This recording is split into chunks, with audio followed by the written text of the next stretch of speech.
vender é sucesso. Né? Eu falei, pode ter sido fracasso. Qual que é a melhor forma de avaliar uma empresa? Quando a empresa está ruim, fica mais difícil de vender.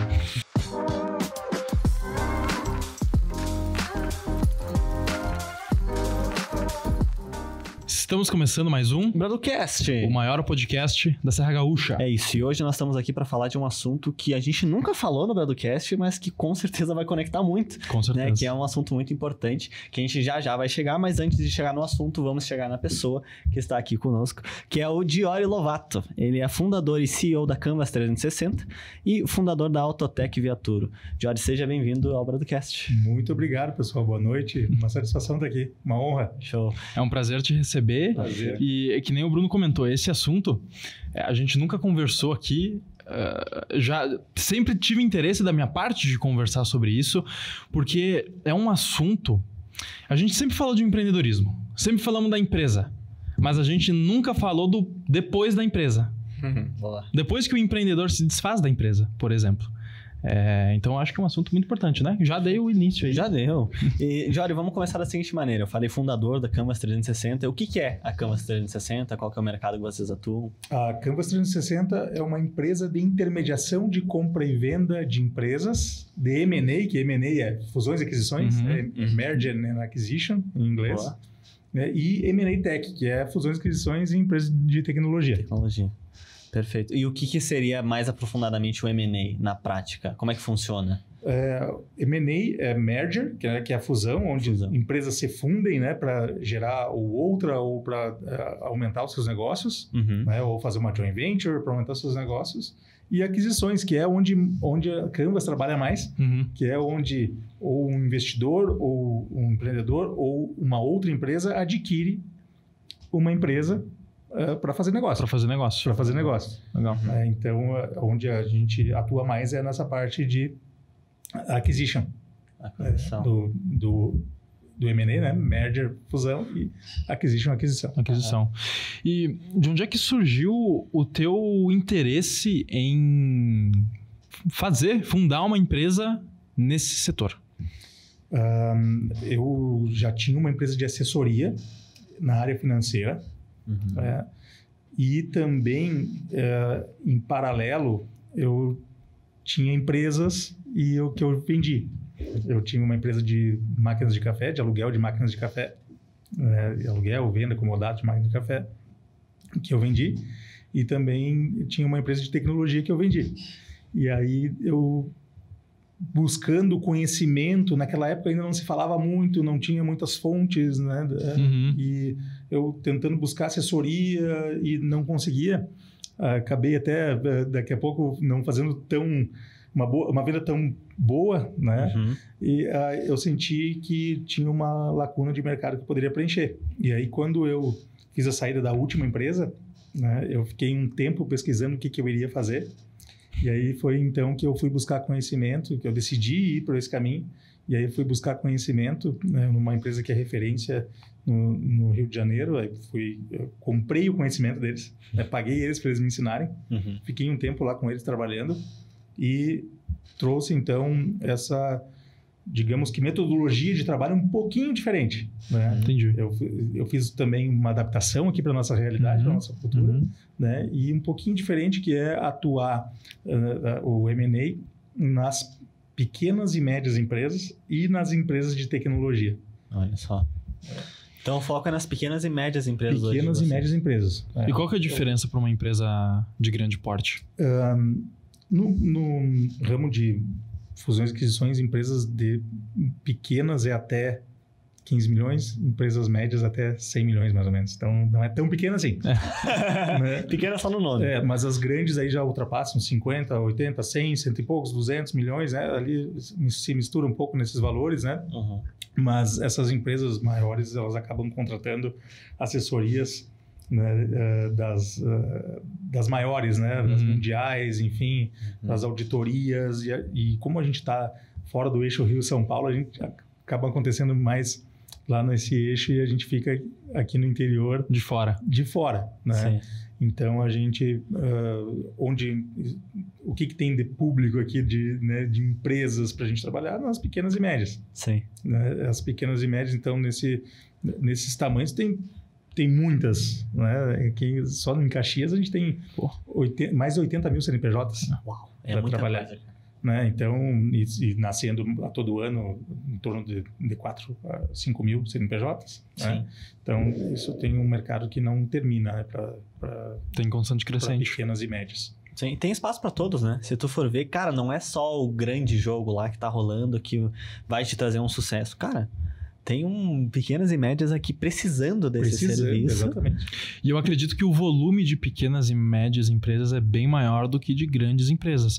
Claro que grandes empresas devem movimentar um capital maior, mas as pequenas e médias acabam sendo de maior volume. E são as que mais precisam também, se tu for ver, né, cara?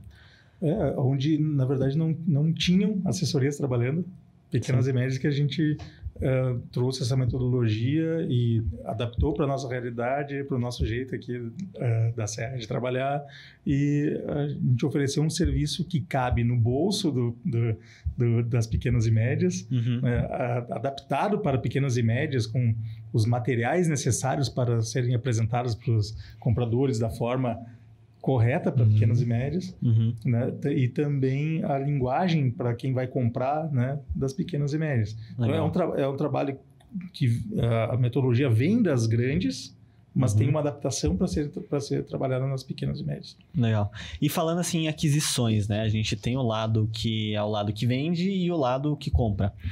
Qual que é o teu cliente principal? Aquele que vende, aquele que compra? Como é que funciona isso na Canvas? Nós somos uma empresa de intermediação. Então, nós estamos no meio. No meio. Né?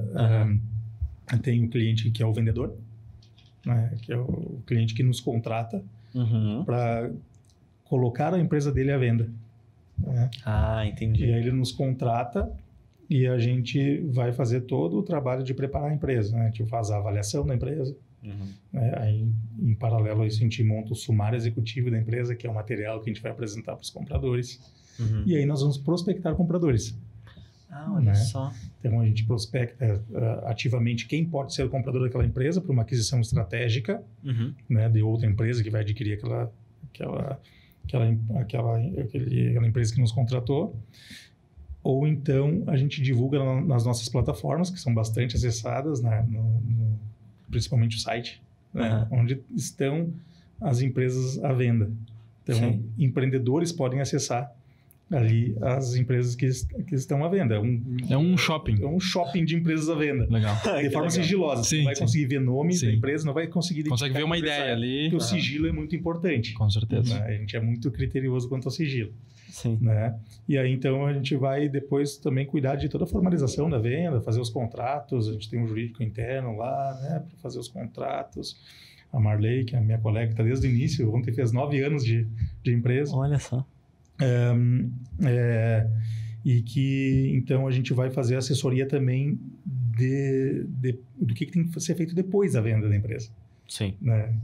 Depois começa uma história, né? O comprador e o vendedor tem que fazer algumas tarefas ali para poder cada um ir para o seu caminho, né? Quem comprou, seguir com a empresa, e quem vendeu e fazer a sua nova atividade. Sim. É como se fosse uma integração da operação. Passar o bastão. Passar o bastão, isso aí. Boa. Passa o bastão, é exatamente esse termo que eu utilizo, passar o bastão. Né? Legal. Aí o vendedor, então, tem que se desvincular de algumas contas bancárias, CNPJ, né? O comprador tem que absorver alguns conhecimentos, conversar com a equipe, conversar com o mercado, conversar com os fornecedores, né? Então, tem um checklist que a gente entrega para cada uma das partes, né?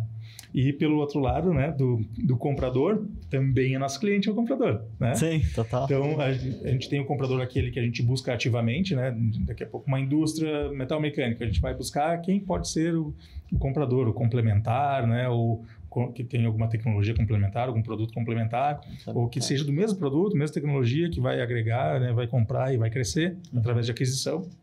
Né? Ou então, esses empreendedores / investidores que vão buscar no nosso shopping lá virtual, né, o que tem de oportunidade para empreender, né, que seja uma alternativa a abrir um negócio do zero. Daqui a pouco ele está querendo abrir um negócio, daqui a pouco sai até mais barato às vezes, né?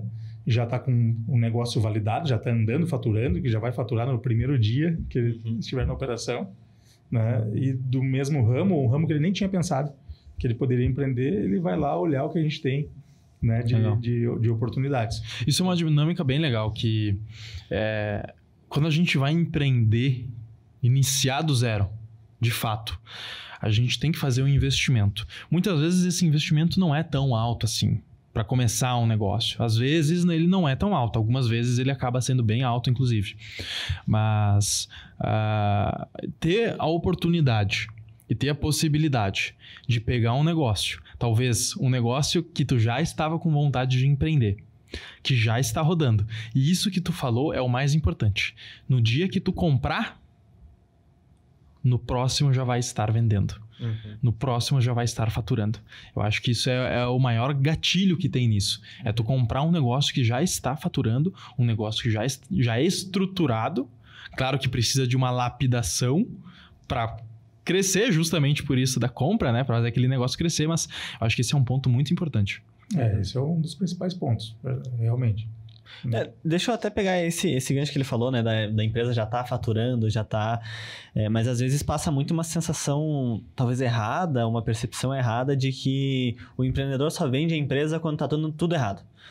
Cara, é isso que acontece? Como é que funciona esse processo de vender a empresa? Quando a empresa está ruim, fica mais difícil de vender. Total.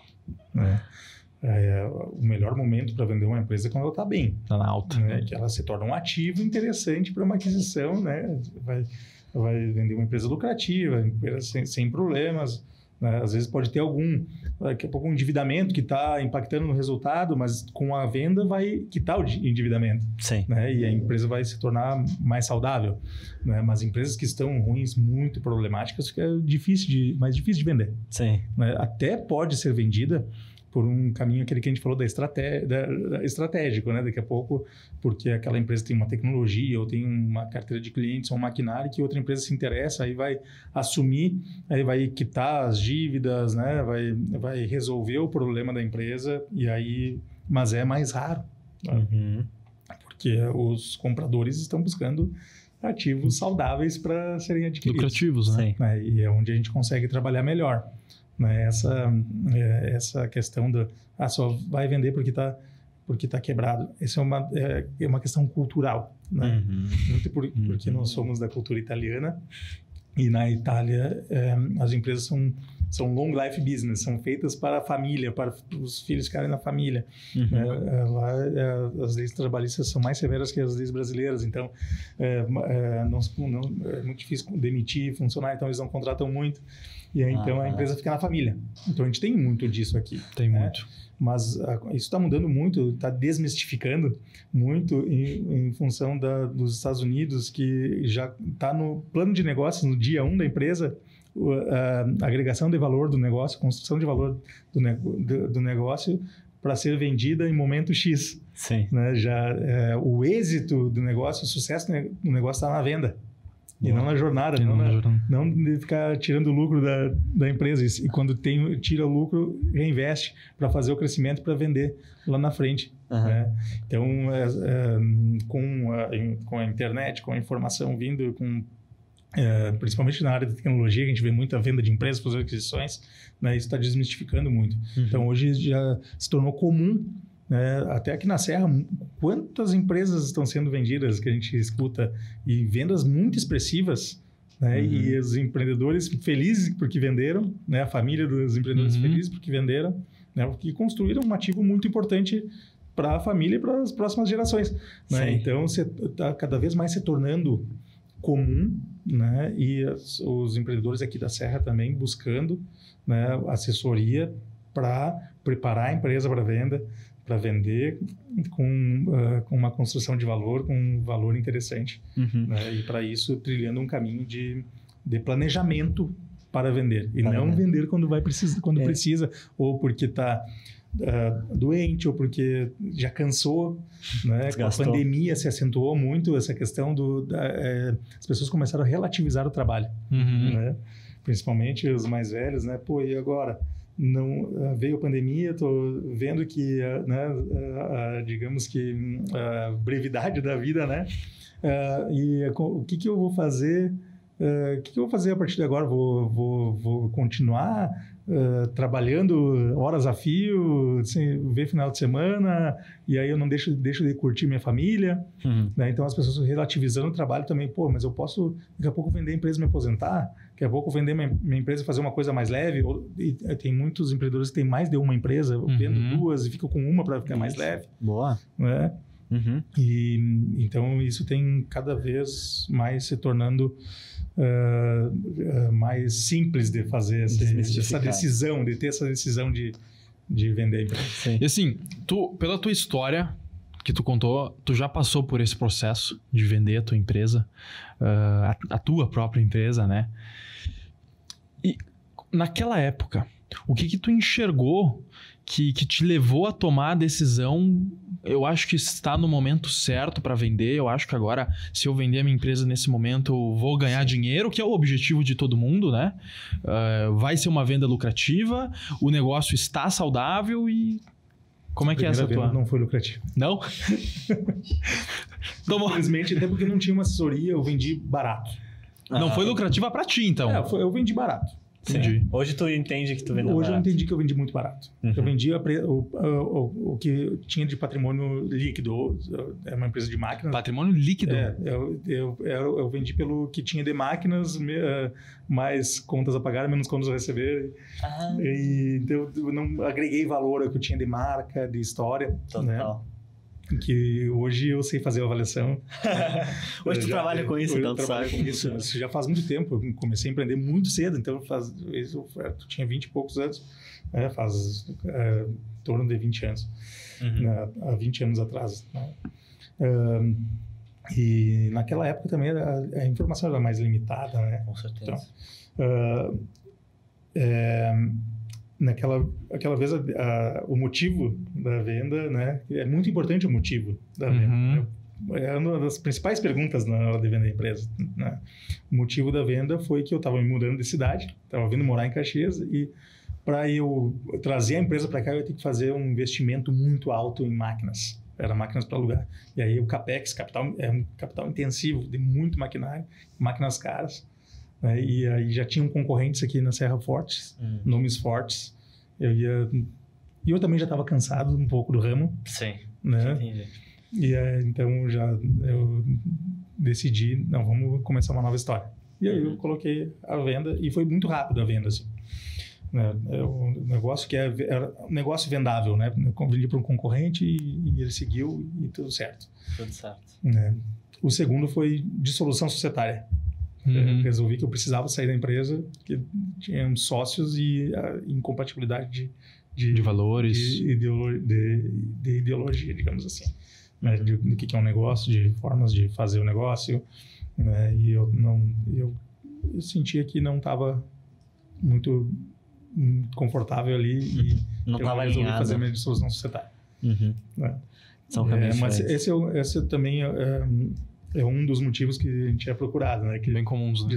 Bem comuns, dissolução societária, né?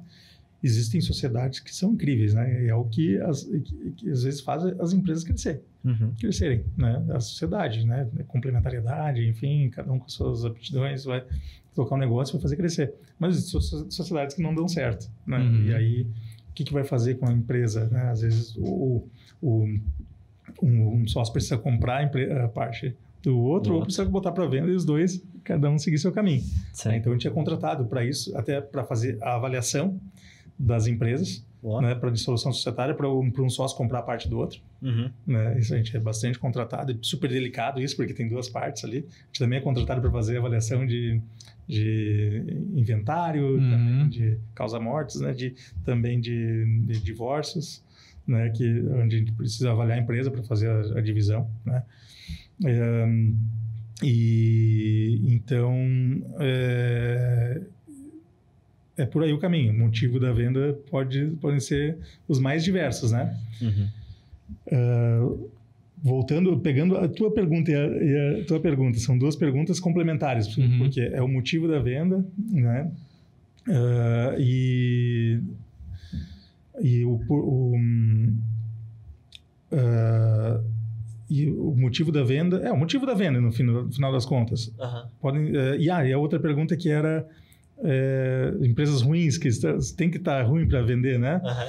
Pegando as duas perguntas e fazendo um blend das duas. Podem ser vários motivos. Estou doente e não posso mais tocar a empresa, né? Ou então cansei e quero ir morar na praia. Ou então passei num concurso público e preciso ir embora. Ou então um divórcio. Ou então fiz uma faculdade, me formei e quero seguir minha carreira. Então, nesses motivos, hoje está muito mais fácil tomar decisão. A pessoa coloca o ativo na nossa prateleira ou da Canvas para ser vendida e alguém com interesse é só um negócio. Legal.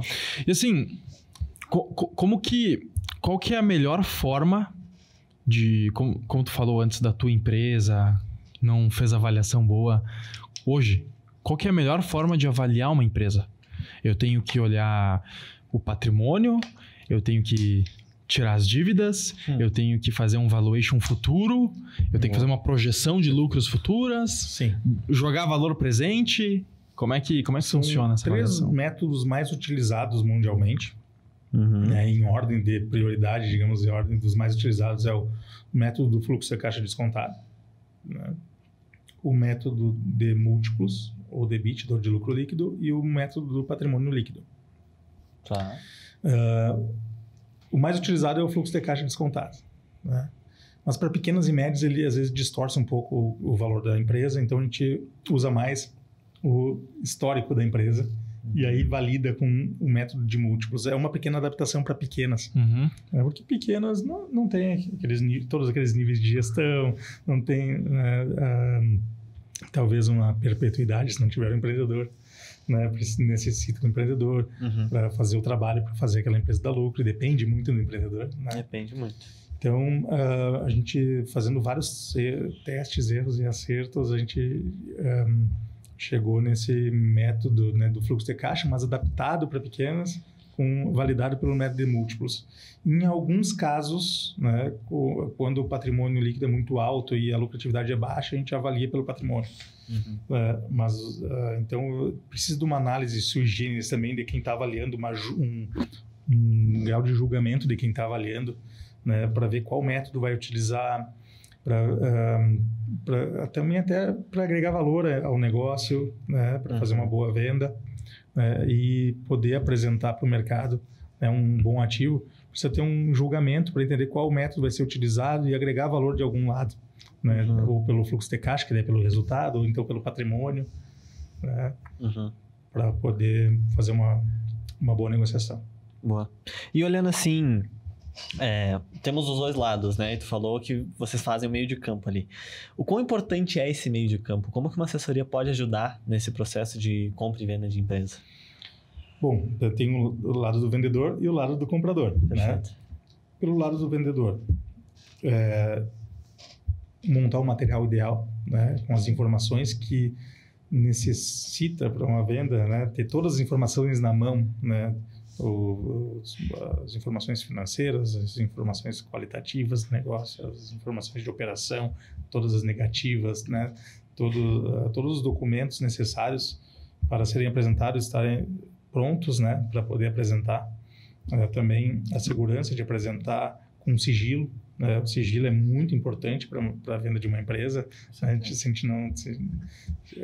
se perde o sigilo, a gente pode atrapalhar a empresa, né? Tanto para a questão de funcionários, a questão do próprio mercado, clientes, né? E aí, então, aumentar a chance de vender, né? Porque tem uma empresa para vender, como tu vai prospectar um potencial comprador? Tu está cuidando do teu negócio, como é que tu vai... Né, é um trabalho à parte, dá muito trabalho, né? Tu entrar em contato, apresentar da forma correta, né? Geram muitas reuniões, documentos, né? Análises, e precisa ter alguém especializado para fazer isso. Aí também, né, nesse próprio assunto, né, que eu mesmo senti na pele, que é agregar valor ao negócio. Agregar, mostrar o lado positivo. Claro que a gente mostra também o negativo, tem que mostrar, tem que falar, sempre tem que ser claro, né? Transparente. Olha, mas mostrar o que tem de bom naquele negócio, né? E agregar valor nisso, né? E também para profissionalizar e não envolver emocional nas negociações, né? A empresa é um filho, né? Muitas vezes, né? Então, é uma pessoa jurídica, né? Um filho, né? E às vezes as pessoas têm um apego pela empresa, né? A maioria das vezes. O que é bem natural. Então, e aí, numa negociação pode envolver emoção, pode botar tudo a perder, pode perder dinheiro, né? Tem vários pega-ratões no meio de uma negociação, né? O preço da empresa é X, né? A empresa é 1 milhão, números hipotéticos. Mas e o contas a pagar, o contas a receber, e o caixa, e o estoque? Quer descontar tudo desse valor? O que tu vai fazer com isso? Então, tem forma correta de fazer isso na hora de apresentar a empresa, com o valor correto, com o que vai ficar com quem. Né? Porque a rescisão dos colaboradores, a empresa é com o CNPJ ou sem CNPJ, pode contratar ou não pode recontratar. Então, se o vendedor está com um comprador experiente, em algum desses itens, ele pode perder ou ganhar muito dinheiro. Pode perder dinheiro. Ou o comprador pode perder também. Né? No contas a pagar, na hora de passar a régua. Sim. E é muito comum ter uma ilusão do vendedor.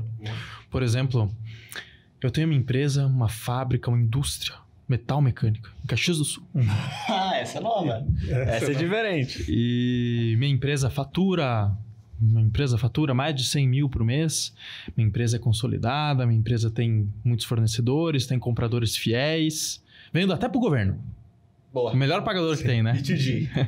E eu penso que a minha empresa vale 10 milhões. Boto. Aí chega uma assessoria especializada, chega uma pessoa, uma empresa que vai fazer essa avaliação de maneira correta. Boa. E ela me fala que a empresa vale 1 milhão só. É um balde de água fria pro empresário ali. Como é que tu tem visto essa relação? A maioria das avaliações são bem certeiras, né? Mas tem. Eu imagino. Tem, eu acho que é normal, né? Mas a gente explica, né? E números não mentem. E desiste, geralmente? Ou não? Da venda? Raramente. Toma um balde de água fria no valor, mas continua querendo vender. É porque tem que ter uma lógica financeira por trás. Financeira no sentido não só matemático, mas questão de quem está investindo entender que aquele ativo vai ter um retorno para o investimento. Sim. Né? E ele vai olhar a empresa e vai olhar o investidor ou o comprador, ele vai olhar outros ativos também e vai comparar. Então, é uma questão de custo-oportunidade. Né? E se o valuation está fora, não vai ter uma lógica financeira e não vai se tornar atrativo. Então, a gente explica, né, quais são os parâmetros da avaliação, metodologia e essa lógica financeira. Por quê? Porque se comparado com outra empresa ou se comparado com investimento em renda fixa, investimento em imóveis, são outros tipos de investimento, né? Mas ele, na hora da decisão, ele pode competir. Eles podem competir. Daqui a pouco, não, deixa parado o recurso em renda fixa, vai render semelhante, ou se render metade da compra de uma empresa, talvez já seja vantajoso porque não tem risco, né? Não precisa trabalhar, a empresa precisa todo o envolvimento. Claro que são outros fatores também que importam, mas entra também nessa análise. Não é à toa que nessa época agora de pandemia, Selic lá em cima, onde é que estava o dinheiro? Nos bancos, nas corretoras, investidas. É isso aí, é exatamente esse o ponto. Então, precisa ter essa lógica financeira, fazer sentido. E aí, a gente explicando, né, fica mais fácil para entender e absorver a proposta da avaliação. Sim. Não. E quando que é o momento que, vamos lá, botando o lado do cara que vai vender. Quando que é o momento da venda? Qual que é o melhor momento para ele vender? é um negócio muito mais pessoal ou é momento de empresa? Porque que nem tu falou, acontece às vezes do cara cansar do negócio. Ou às vezes é o momento da empresa vender. Cara, como é que ele identifica isso? Acho que o principal momento é o momento do empreendedor, né? No momento dele de vender, né? Daqui a pouco ele está cansado, ou não tem sucessão, né? É um assunto também muito importante, não tenho sucessão. Como é que eu vou fazer para tocar a empresa, né? E achar o momento certo, o momento que ela está melhor para vender, né? Está saudável, né? E o ideal é preparar para esse momento. A questão é que a gente não tem a cultura de preparar a empresa, né? E aí, quando chega a hora que precisa vender, eu não estou com os demonstrativos corretos, né? Não estou com a contabilidade certa, não tenho as negativas, não estou com a empresa que não dependa do empreendedor. Muitas empresas dependem do empreendedor para funcionar. Se tira o empreendedor, não funciona. Então, tem que delegar tarefas, tem que organizar para que ela seja vendável. Total. Eu acredito que eu tenha respondido a pergunta. Perfeito, não, é isso aí. E isso é muito comum, né? E é muito conhecido no mundo dos negócios que os 3 possíveis caminhos de uma empresa, né? Que ou ela é herdada, tem a sucessão, é feito por filho, por família, que seja, herdada, que é o muito tradicional do italiano, que nem tu falou. Ou ela vai falir, ou ela fecha as portas, ela dá errado, ou ela é vendida. Só tem esses 3, não tem outro. E o italiano, que nem tu falou, tem a cultura de, cara, o sucesso da empresa é ser herdada. Só que eu gostei muito da palavra que tu falou antes, que é do êxito. O êxito nos Estados Unidos, que é o exit, tem muito a ver com a saída, né? Com a venda. Isso aí. E, cara, às vezes é isso. Às vezes tu faz a empresa, não é pra ser o teu filho, não é pra ser uma extensão de ti mesmo. Cara, é pra tu jogar o produto pro mercado e tu sair bem também. Não tem nada de errado em tu querer vender a tua empresa, porque, cara, tu fundou ela, tu fez ela, tu encontrou o mercado, tu batalhou, tu suou. Cara, tu merece, entendeu? Tu merece. E pro empreendedor deve ser uma decisão, assim, extremamente complicada. Extremamente complicada. Porque ele viveu aquilo, ele construiu aquilo, e pode passar aquela sensação de, tipo, cara, eu tô perdendo uma parte de mim, sabe? Como é que é pra mente do empreendedor? Tu já deve ter contato muito. Depois que vende, o cara, ele fica tranquilo, ele fica com vontade de fazer outro negócio, ele ainda fica curioso com o negócio. Como é que é esse sentimento pós-venda? Já vi de tudo. Já viu de tudo. Já vi pessoas se aposentarem, pararem, pendurar a chuteira de vez. Já vi pessoas enlouquecerem por não ter o que fazer. De ir querer fazer outras coisas, buscar outras coisas, né? Mas já vi também muito sorriso, assim, de... Pô, imagina tu tá ali 20, 30, 40 anos fazendo a mesma coisa e tu tá no negócio, tá meio amarrado, né? É diferente de tu ser funcionário que tu... eu peço demissão e vou fazer outra coisa. Sim. Mas quando tu tem uma empresa, tu não pode pedir demissão na empresa. De fato. Né? Ou tu vende ou fecha. Ou vende ou fecha. Né? Aí tu tá ali amarrado, tu tá amarrado. Tá no negócio. Total. Né? E aí quando tu vende, e aí tu pisa e tem 1000 caminhos. Pode fazer o que quiser, tu tá livre, né, das responsabilidades todas de empreendedor, né? Que empreendedor no Brasil não é fácil. Não é. Ser empreendedor no Brasil não é fácil. É um desafio e é ótimo. O Brasil é um país maravilhoso para empreender, é um livro aberto, cheio de oportunidades, não tem problema em ter oportunidades, mas não é fácil. Né? Então, já vi muita sensação assim de digamos que conflito até de conflitos de sentimentos, né? Às vezes não saber para onde ir. Emoção de ter vendido o negócio que é a vida dele, né? Que é o filho dele, e ao mesmo tempo, e agora tô livre para fazer o que eu quiser, tô aposentado, né? Tô abandonado. Pô, assim, é muito bacana isso, porque é muito forte, né? É muito forte. Total. É muito forte. Assim, e olhando, o Bruno falou que a empresa ela pode ter três tipos, né? Herdar, vender ou falir. E comentamos também do êxito pro americano, que é vender uma empresa. Mas agora, falir uma empresa é feio? É errado falir uma empresa? Uma empresa... Não falir em dívidas, por exemplo, mas falir porque não tem mais mercado. Enfim, inúmeros motivos para uma empresa falir e fechar as portas. Chega a ser feio isso ou... O melhor é vender. Vender é sucesso. Né? Falir pode ter sido fracasso. Mas a gente também tem aqui... na nossa cultura aqui que falir, nossa... às vezes nem começa porque tem medo de falir. É tenebroso. Muito medo, né? Esse é um digamos que nos obstáculos para empreender, né? Já começa com medo que tu vai falir, o que vão falar de mim. É isso aí, ego. Né? Mas e aí tu não inova, tu não faz diferente, tu vai lá fazer o feijãozinho com arroz, porque sabe que abrir um restaurante, vai vender arroz e feijão, vai dar certo. Né? E aí deixa de fazer o diferente, deixa de abrir um podcast que é inovador pra caramba, que tem seus riscos, mas tem sua oportunidade gigante. Né? E também é muito cultural, porque nos Estados Unidos já se abre um negócio com alto risco. Né? O Venture Capital lá, né? Muito pujante, já se abre e se errou, erra rápido, vai para outra. Isso aí.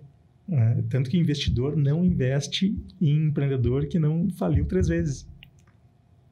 E quando erra, claro, erra rápido, não erra tão grande, porque o tombo não vai ser muito grande, se tu errar muito grande, erra rápido, erra pequeno, e o erro é a melhor escola. Não tem faculdade que ensine quando tu erra no empreendedorismo. É onde tu aprende a fazer a coisa da maneira correta, fazer com pouco, fazer rápido, lidar com gente, ser humilde. É ali que tu... E são casos também, né? Quando a gente vem para a realidade, são casos. Existem a maior parte dos casos, que é o perfil do empreendedor, que se ele fale, ele tenta procurar o erro e fazer melhor. Geralmente é isso que acontece. Mas também existem muitos casos onde a pessoa erra, mas insiste no erro. Exatamente. E eu entendo que isso não seja mais um jogo de ter sucesso, ganhar dinheiro, trazer o bem, mas sim um jogo de ego. Muitas vezes o empreendedor acaba jogando contra o próprio ego. Isso aí.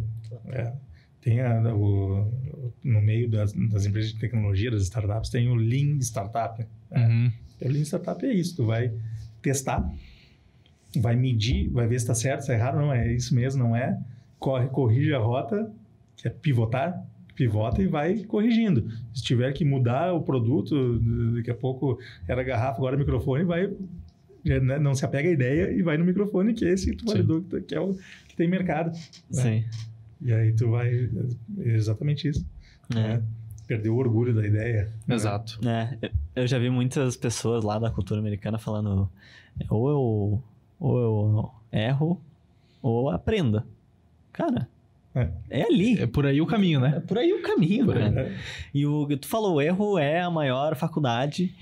E, cara, dói muito quando tu erra acreditando fielmente que tu tá certo. E é um chute no ego absurdo. Porque tu faz aquilo, tu se dedica, tu se esforça, tu pensa, cara, isso aqui vai dar certo. Aí quando ele bate na tua cara, meu irmão, bate aquilo que tu pensa, cara, tudo na minha vida tá errado. Eu errei aqui, começa a se questionar. E aí depois, é nesse questionamento que tu entende, cara, eu poderia ter feito isso, isso, isso. Anotado. Não erra de novo. Não erra de novo. Agora, olhando para um lado mais prático. Eu tenho uma empresa. Eu acho que essa empresa vale alguma coisa. Com certeza, ela vale alguma coisa. Né? Mas eu acho que ela vale alguma coisa.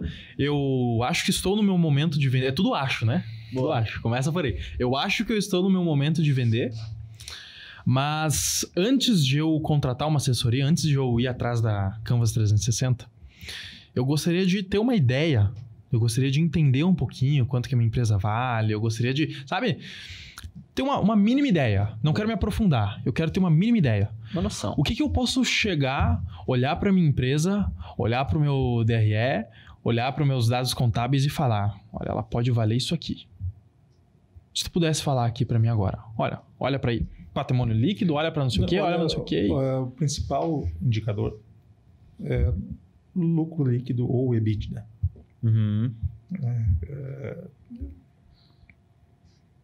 Se tu olhar faturamento e não tiver lucro, não adianta, né? Olhar patrimônio e não tiver lucro, vai valer um pouquinho do patrimônio ali, mas depreciado. Né? Então, o principal para se olhar, digamos que tu queira preparar a tua empresa para venda, faz ela ficar lucrativa. Lucrativa. E é importante falar, né? Lucrativa não é faturamento alto. Não.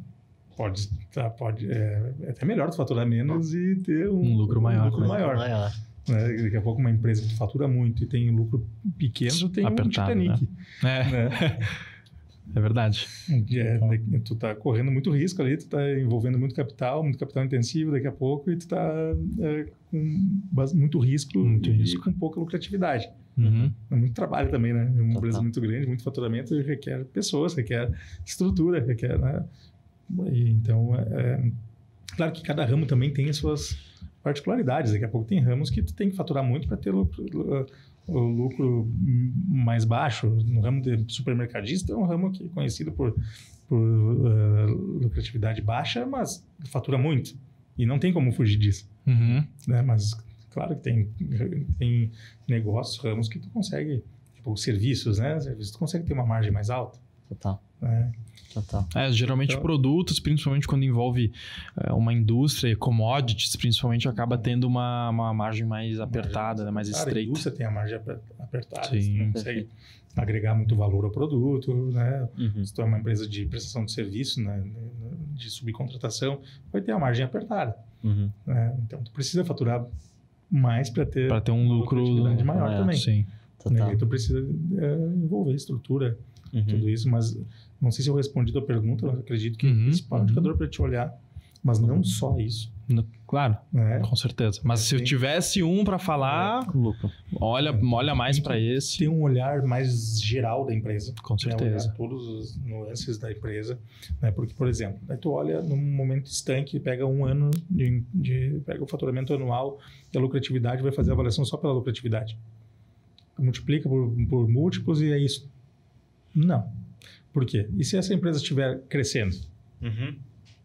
Como é que tu vai colocar isso no cálculo, né? Colocar um goodwill do negócio que está crescendo, tem potencial, né? Mostra para A mais B, mostra que os outros anos cresceu com história e agrega valor ao negócio. E se ela está caindo? Ela vale bem menos. É mais difícil de agregar valor do que olhos abertos, né? 20% de crescimento do que perder valor. Porque se está decrescendo, vai perder muito valor. Porque daqui a pouco é o fim dela. Sim, e ela pode estar lucrando. Ela pode estar lucrando, só que menos do que ela lucrava. A Blockbuster, talvez quando estivesse, o exemplo mais típico, né? Pega, digamos que lá em 2010, não lembro exatamente, mas em 2010, digamos, pega a Netflix, estava com pouquíssimo faturamento e pega Blockbuster com muito faturamento. Mas estava caindo. Então, se tu fosse avaliar em momento estanque, a Blockbuster valeria muito mais, mas a Netflix valia mais. Valia mais, é isso aí. Então, tem que olhar outros fatores também, né? Questão de tecnológica, questão de máquinas obsoletas, questão de grau de dependência, que a gente estava falando. Pô, tem um baita faturamento, mas tem um cliente. Não vale quase nada. Perdeu um cliente e acabou o negócio. Acabou o negócio. Não é que não vale quase nada, mas ela perde muito valor, né? Perde muito valor. Perde o interesse, digamos assim. Ela tem valor, mas perde o interesse. Porque se tu perde aquele cliente ou então um fornecedor, tem só um fornecedor. Digamos, uma distribuidora que tem só um fornecedor exclusivo. E aí esse fornecedor decide que não é mais o distribuidor. Acabou o negócio. Acabou o negócio. Total. Né? Então, ou dependência de uma pessoa. Às vezes é uma pessoa técnica, extremamente técnica, que tu depende daquele funcionário. Sim. Tem muita dependência. A dependência é complicado. O grau de dependência também a gente tem que olhar. Tem que olhar também as ameaças. Daqui a pouco a gente está falando do mercado. Daqui a pouco tem um mercado médio que vai abrir uma rede Walmart do lado. Já era? A gente vai lá, só avalia pelos números daquele ano. Não, já era. E o entorno. Você tem que avaliar o entorno também. São muitos fatores, né? São muitos fatores. O grau de gestão também da empresa. Daqui a pouco a empresa está uma bagunça. Tem um faturamento ali, mostra, mas está uma bagunça. Não sabe se ano que vem vai estar a mesma coisa. Então tem que olhar o grau de gestão também. Total. Né? O grau de governança. A empresa tem governança. Tira o sócio, ela vai seguir, vai... Né? Vai continuar. Então são várias nuances. Que é um conjunto, né? Um conjunto. Né? Legal.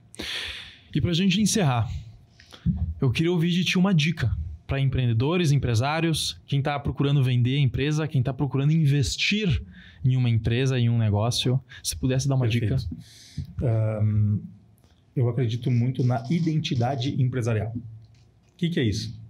É a empresa ser o mais idêntico possível, parecido com possível com a natureza do empreendedor. Cultura.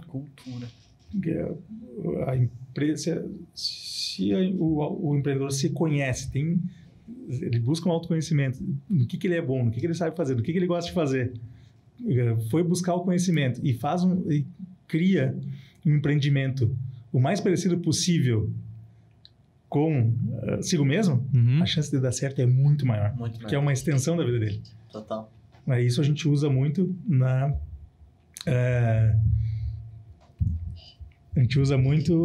lá na Canvas. Quando a gente vai entrevistar os potenciais compradores, a gente faz esse trabalho de identidade empresarial, usando até técnicas de psicologia.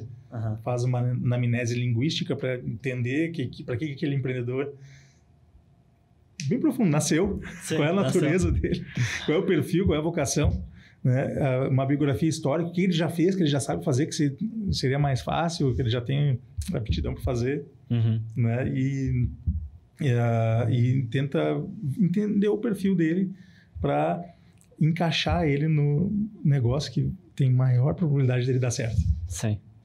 Total. Legal. Baita dica. Baita dica. E agora eu queria abrir um espaço para ti também, para te divulgar site da Canvas, Instagram, enfim. Bola, bela oportunidade ainda para o podcast. Bom, o site da Canvas é Canvas360, é o numeral mesmo, 360.com.br. E o Instagram também, canvas360.com.br. Vão ter várias empresas à venda ali. Vai ter o shopping, né? À vontade, entre em contato, vai lá tomar um café, o café é excelente. Ótimo. Cafezinho expresso. Vai lá tomar um café e conversar sobre as oportunidades de negócio. Legal. Ou então, se quiser botar a empresa à venda, a gente pode conversar também. Combinado. Perfeito. Jory, muito obrigado pela tua participação. Eu tenho certeza que todo empresário que está vendo isso, todo empreendedor, entender um pouco mais sobre esse mundo, que a gente estava muito curioso. Antes de começar a gravar, a gente estava falando que era, cara, muito, muito legal. É um mundo que com certeza agrega muito valor para o empreendedor, porque ele precisa entender que, cara, não é só trabalhar. Tu tem que pensar no futuro do seu negócio. Seja a sucessão, seja a venda, cara, tu tem que ter isso definido. Eu creio que tu tirou muitas dúvidas de vários empreendedores que estão vendo isso, então, muito obrigado por agregar o conhecimento. Eu agradeço a oportunidade de estar aqui com vocês. Perfeito. E para quem ficou curioso, todos os links que ele falou vão estar na descrição, então cheque lá, tomar um cafezinho também, é importante, é legal, gera negócio. Com certeza. E é isso, muito obrigado a você que assistiu até agora. Deixa o like, compartilhe. É isso, e até o próximo episódio.